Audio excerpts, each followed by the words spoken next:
Tininha, nossa família, olha que coisa maravilhosa, coisa linda. Como Deus foi sábio em planejar para a família humana, né? O homem, a mulher, seus filhos. Que coisa fantástica, não? E como são lindos, né? Como é gostoso conviver em família. Uma delícia. Olha, é uma bênção a gente pensar como Deus foi sábio em planejar cada detalhe. Está no ar mais um programa Lar e Família. Um programa feito da nossa família. Para a sua família. Sejam todos muito bem-vindos aqui na nossa casa. Nesse programa de hoje estaremos tratando sobre a família, o mês da família. É uma coisa fantástica que Deus planejou, que Deus sonhou. E para tanto temos convidados especiais para conversar conosco. Tininha, quem são? São muito especiais, muito, muito, muito queridos. E eles já chegaram. Já chegaram? Vamos lá É o recebê-los Walter então? e a Márcia. Olá, como vai? Tudo bem? Prazer em recebê-los de novo aqui em casa. Como está? Como vai? Sejam bem-vindos. Que alegria, que Obrigado. alegria, que alegria, Valtinho. E aí, como é que estão as privilégio poder estar coisas? aqui bem, graças a É, Deus. e os meninos, tudo beleza? Crescendo. Ou crescendo, ou já cresceram, por favor, sentem-se. Tininha, por favor. Como vocês sabem, o mês de maio é o mês das noivas, é o mês das mães e também é o mês da família, não é? E nada melhor do que a gente falar um pouquinho sobre esse presente tão maravilhoso que Deus nos deu. E para isso nós recebemos esse casal tão querido, nossos amigos, né? E a gente conhece muita coisa deles já, eu acho, né? Mas hoje nós vamos ver alguns detalhes. Então, para a gente conhecer um pouquinho melhor, para que os nossos amigos ali do outro lado consigam conhecê-los um pouco melhor, conte para a gente como é que é a família de vocês, quanto tempo de casados vocês têm, quantos filhos, já tem netos. Pode falar. Nós estamos casados há 42 anos e alguns meses, né? Sim, Como diz sim. sim. E temos 3 filhos e 6 netos. Nossa, uma família Quase grande já. um time já. Mas é assim a nossa família. Animada. bem animada. Bem animada. Então, pelo jeito, né, tá lá os dois, 42 anos casados, os filhos, os netos, então uma família perfeita, sem problemas, uma Quase. maravilha. Quase perfeito. Quase perfeita. Não é perfeita? Não, não é. Somos uma família igual a todas. Temos 42 para 43 anos de casado, mas graças a Deus enfrentamos as dificuldades e estamos juntos esse Amém. tempo todo. A gente sabe que caminhar 42 anos não é fácil. 42 anos de casado, 50 anos de casado, 30 anos de casado é desafiador, porque você tem que enfrentar momentos de tensão, de crise, momentos de alegria, momentos de doença, momentos de toda a natureza que acontece sobre cada um de nós. Digam para nós, assim, para quem está nos acompanhando, os convidados, alguns desafios que vocês enfrentaram, porque de repente alguém está lá do outro lado, passando por desafios, imaginando que não tem mais solução. E de repente uma palavra vossa, pelo tempo de experiência, pode dar aí uma ajuda para os nossos amigos da Novo Tempo. Eu penso que o que ajudou muito foi a nossa decisão, quando nós nos conhecemos e decidimos nos casar, a decisão de que Deus seria o primeiro na nossa vida. E quando surgissem as dificuldades, a Bíblia seria o parâmetro que nos direcionaria. Porque nós somos de cultura diferente, de cidade diferente, família diferente, costumes totalmente diferentes, tinha tudo para dar errado.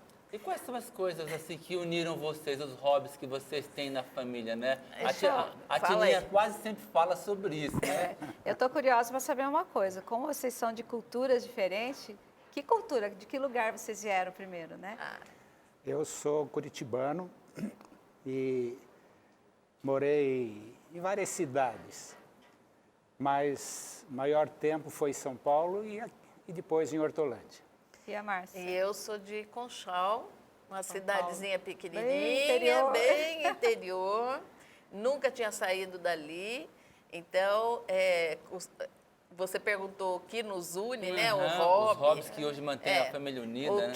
O nosso hobby é cozinhar. Cozinhar. Isso que eu ia perguntar. Gente, vocês precisam ver como esse casal cozinha bem. Eu acho que é um dos segredos para manter essa família unida, viu? E a minha pergunta, juntando com a sua, né? A gente conheceu vocês já com muitas pessoas por perto. A família sempre perto, os filhos, os netos, né?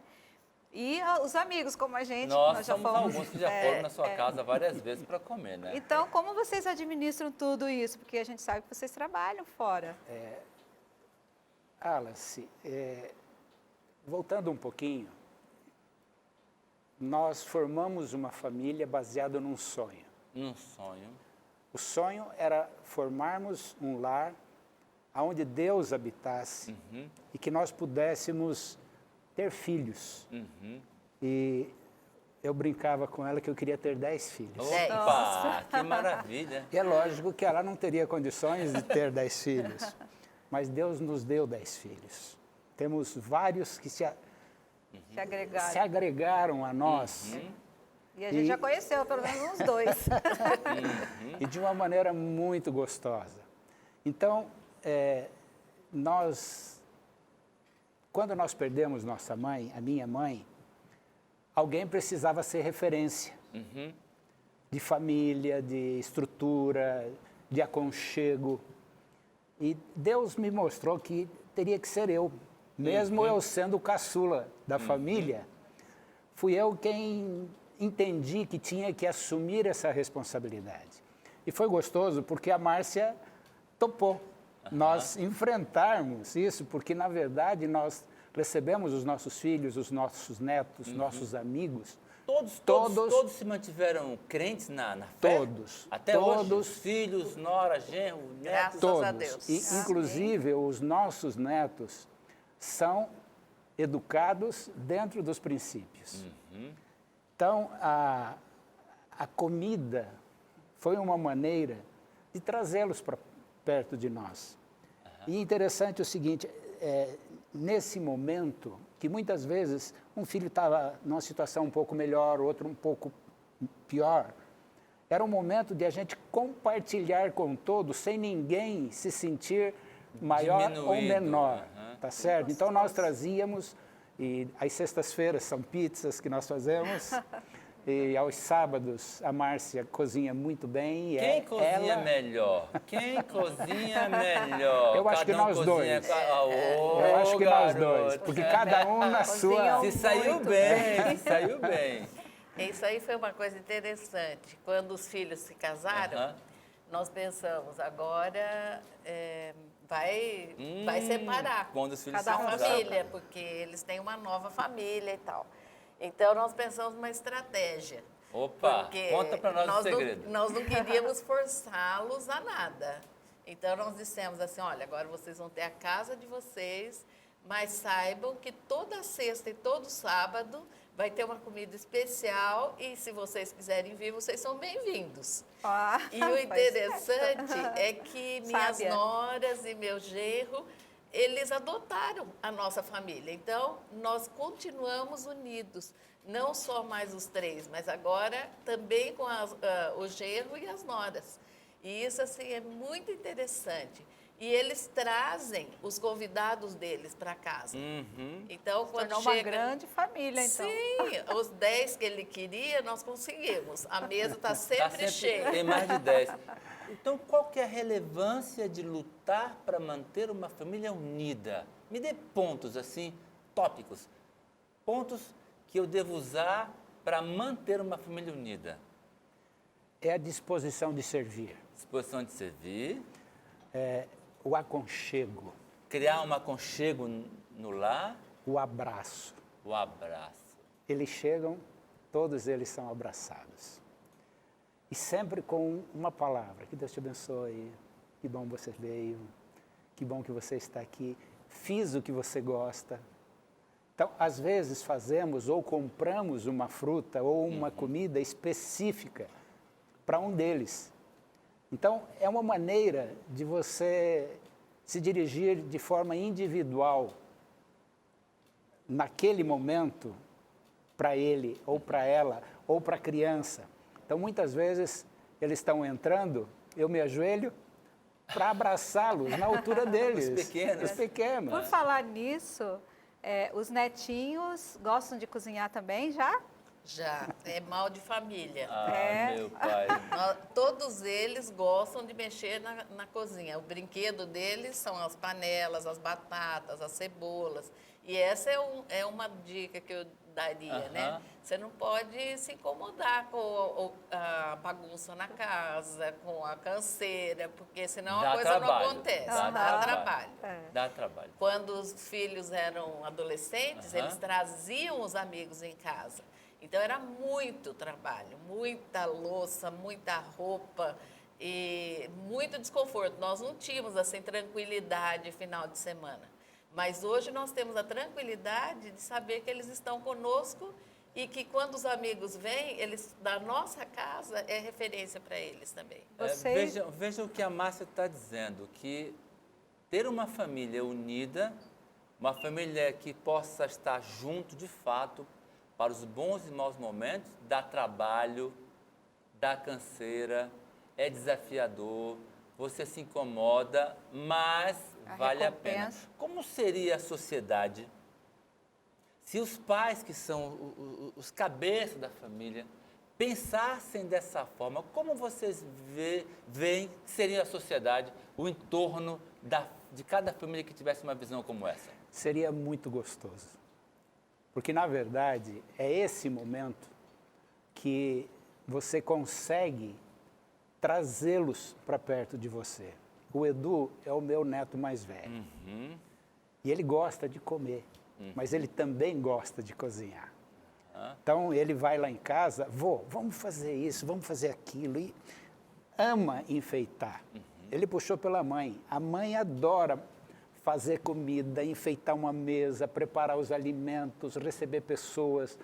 Então, o Edu está andando nesse caminho. O Léo também. Como é que o Léo falou, Márcia? O Léo é muito engraçado, porque ele fez 4 anos ontem, que foi aniversário dele. E antes disso, ele já chegava em casa, ele vai na horta, ele pega os temperos, ele sabe o que combina com o que. Então, um dia... 4 anos. Com 3 ele fazia isso. E aí, um dia ele resolveu fazer uma saladinha. Eu peguei esses tomatinhos cereja, né? E, Léo, vamos fazer uma saladinha? Vamos. Então, o que nós vamos colocar nessa salada? Sal, azeite, manjericão.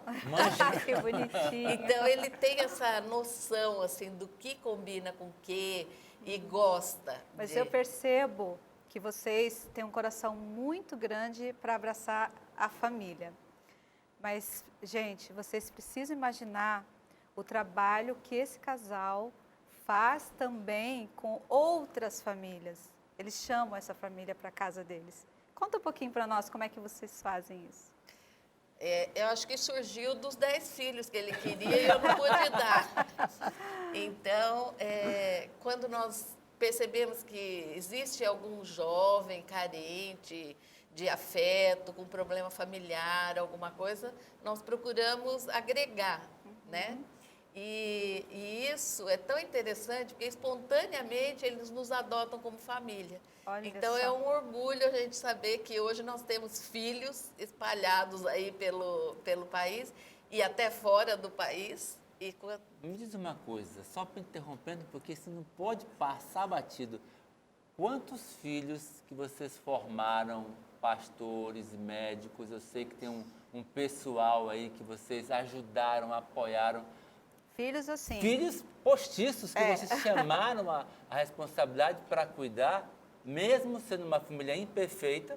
Sim. Mas trabalharam para ajudar os que estavam em dificuldades maiores ainda. E que não tinha sobrando também. Exatamente.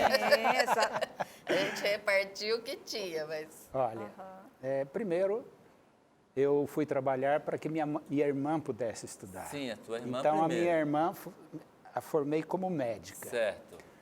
Depois, os meus cunhados, o Tércio, que hoje é diretor de publicações da Divisão Sul-Americana, ele foi para minha casa. Ele morou ele morou 4 anos primeiro em minha casa.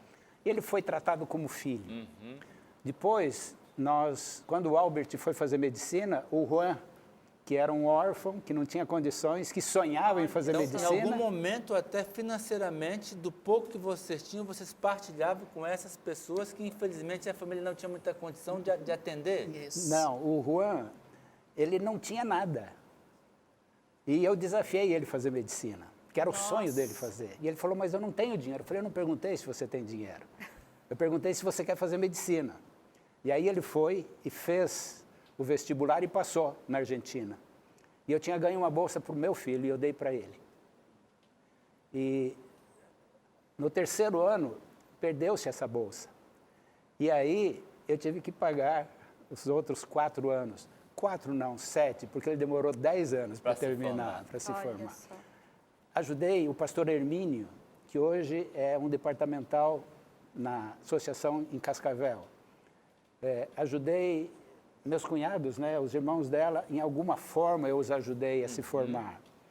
E, por último, agora ajudamos o Lucas a fazer teologia e ele está trabalhando no campo junto com Cascavel, sendo o auxiliar da Igreja Central. Me diz uma coisa, isso ficou muito grande, né? Muito grande. A família tá Esse enorme. negócio está gigantesco. Sim, faltou um ainda, duas, faltou né? um ainda. Faltou a Falta ainda. Mônica E a Melissa. que vieram para ficar algum tempo com a gente, ficaram quase 2 anos, são americanas e depois voltaram para lá e nos chamam de pai e de mãe. Qual o segredo disso? Porque a gente sabe que vocês não são pessoas ricas, que lutam com dificuldades, mas qual o segredo disso tudo, de uma família que tem problemas e lutas como todo mundo, se dispôs a dar o pouco que tem, a partilhar o pouco que tem, para que outros pudessem ser abençoados? Qual o segredo disso? E segredo- a pergunta, E a Sim. pergunta? valeu a pena? Eu digo que é quase 100% de aproveitamento. Nossa, o próprio Jesus não teve o 100%, né? Mas todos aqueles que ele se dedicou a ajudar, porque partiu dele a iniciativa, todos eles retornaram com bênçãos para nós. Estão trabalhando na causa de Deus e, assim, são parte da família. E o segredo, então? E o qual é? segredo, qual é o segredo? Qual é o segredo de repetir? Isso tudo? Somos ramos. Somos ramos. Eu entendi que quando Deus manda fazer, é Ele que financia. Então, Ele disse para ajudar a viúva, ao órfão e ao estrangeiro. Então, estes 3 são especiais. Então, nós trabalhamos, 3 desses que nós ajudamos eram órfãos. E é interessante que, às vezes, nós não tínhamos para nós. Aconteceu uma coisa muito interessante na formatura do meu filho, do Albert, que tem o Mateus e o Gabriel. Falando de comida, o Mateus adora sucos. E ele seleciona os sucos de uma forma impressionante. Mas o que aconteceu? O Albert estava estudando na Argentina. Ele se formou e o Juan, que era o aluno que nós ajudávamos, eu mandava o dinheiro para ele. E nós estávamos numa situação muito difícil. E eu tive que tomar uma decisão. Eu tinha $1.000, que era para nós fazermos a nossa viagem, porém eu tinha que mandar o dinheiro para o Juan. E se eu não mandasse o dinheiro para o Juan, ele pararia de estudar. Aí nós fomos e compramos as passagens da Márcia e do Walter, que a gente chama de Tolly, com pontos do cartão. E eu falei, eu vou mandar o dinheiro para ele. Pela fé eu vou mandar. E Deus proverá para nós. E foi tão legal que no dia que a Márcia tinha comprado a passagem, eu consegui, num dia antes, o dinheiro para comprar a passagem. E a Márcia foi de manhã e eu saí daqui à tarde.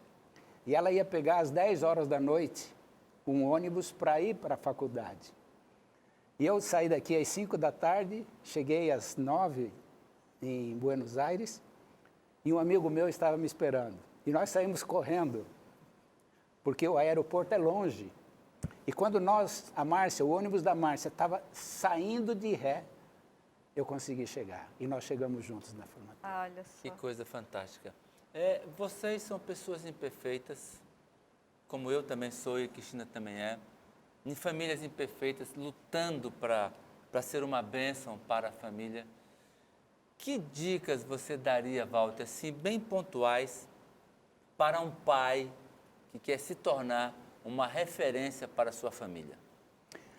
Uma delas, 95% das preocupações da gente não acontece. Então, filtrá-las. Número 1. Cuidá-la. Segundo, perseverança. Muitas vezes nós chegamos a nos preocupar se os nossos filhos conseguiriam vencer. E uma amiga dela tem uma frase que ela nunca esqueceu. Qual é, Márcia? Vai passar. Ah, é verdade. Ela com 3 crianças pequenas e ela falou, vai passar, Márcia. A esposa do Costabile. Ela falou, vai passar, Márcia. E a outra, Alice, nós vivemos uma expectativa muito grande. E a gente espera muito, às vezes, da esposa, ou do marido, ou dos filhos. E, às vezes, nós nos estragamos e estragamos aos nossos filhos por essa expectativa daquilo que não é uma realidade. É uma ilusão. É uma ilusão. Então, eu digo que só um pode nos ajudar. Só Deus, que conhece a nossa ansiedade, conhece a nossa angústia, pode penetrar o nosso íntimo e mudar isso que está dentro de nós. Então, a minha luta diária é, Senhor, me dá domínio próprio. Domínio Que próprio. história linda. Tá certo? Se você, meu amigo, minha amiga, está passando por algum problema, tem dificuldades aí na sua família, olha a história desses dois, dessa família. Como eles nos inspiram e pode te inspirar também. Entregue sua família nas mãos de Deus. Não desista. Você está passando por problemas? Entregue nas mãos de Deus, como eles têm feito. Faltou alguma coisa para vocês? Não, nunca. Tininha, essa conversa podia ir longe, hein? Podia ir muito longe, mas infelizmente o tempo acabou. Podíamos marcar um outro encontro, né? Na sua casa, pode ser? Lógico. E vai ser muito bom, vai ser muito bom. Prometo que nós dois vamos Vou cozinhar para vocês vocês. cozinham bem. Mas eu quero pedir a vocês que fiquem um pouquinho aqui com a Tininha por um instante. E eu quero ter uma conversa no particular com você. Você percebeu, você viu que ter uma família é algo desafiador.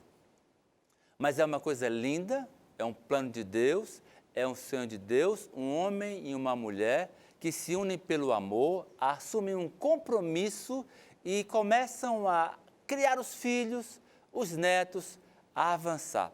Isso é uma bênção, isso é uma beleza, mas eu quero dizer para você uma coisa muito importante. A sua família, ela corre perigo. A minha família, ela corre perigo. Sabe por quê?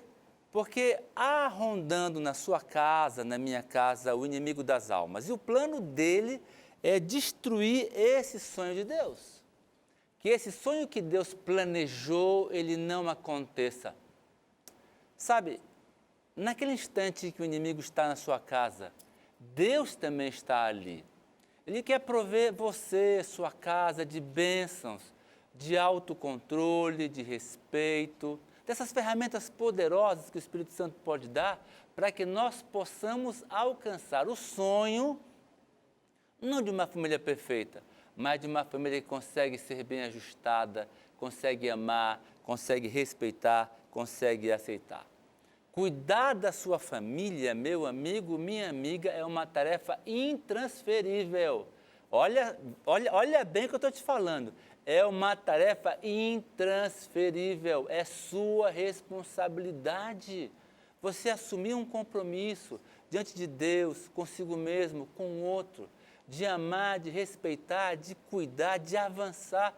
E muitos de nós, na correria da vida, a gente começa a desanimar.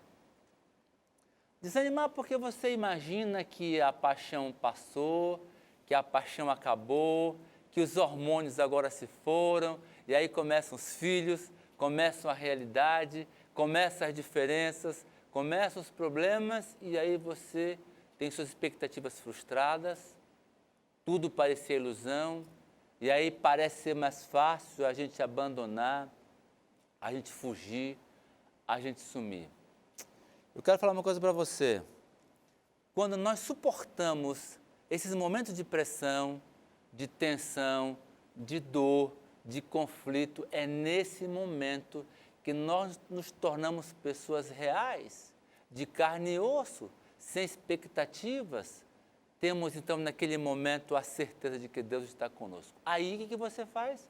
Você toma a mão do Senhor firmemente e começa a avançar. Eu quero terminar lendo com você o Salmo número 127 e o versículo 1. Se o Senhor não edificar a casa, em vão trabalham os que edificam. Faça o seu melhor, trabalhe duro, dê o seu melhor, mas não esqueça que Deus é a base e a raiz e a solução para seus dramas e a fonte das suas vitórias. Eu quero orar com você, por sua família, por mim e por minha família, para termos as vitórias que o Senhor quer nos dar. Vamos orar. Pai de amor que está no céu, mas também está conosco. Nós somos gratos por teu amor, por teu cuidado. O Senhor planejou a família, um homem, uma mulher, que pudesse procriar num pacto de amor os filhos e assim discipulasse-os para a eternidade. Quem está nos assistindo agora, que enfrenta problema, que possa sentir a tua mão poderosa de amor, a tua mão poderosa de misericórdia e a tua mão poderosa de apoio, que quer ajudar, que quer amparar e que quer erguer. Obrigado, Senhor, por essa bênção. Em nome de Jesus. Amém. Deus abençoe você. Na próxima semana a gente se encontra no programa Lar e Família. Da minha família para a sua família. Até lá.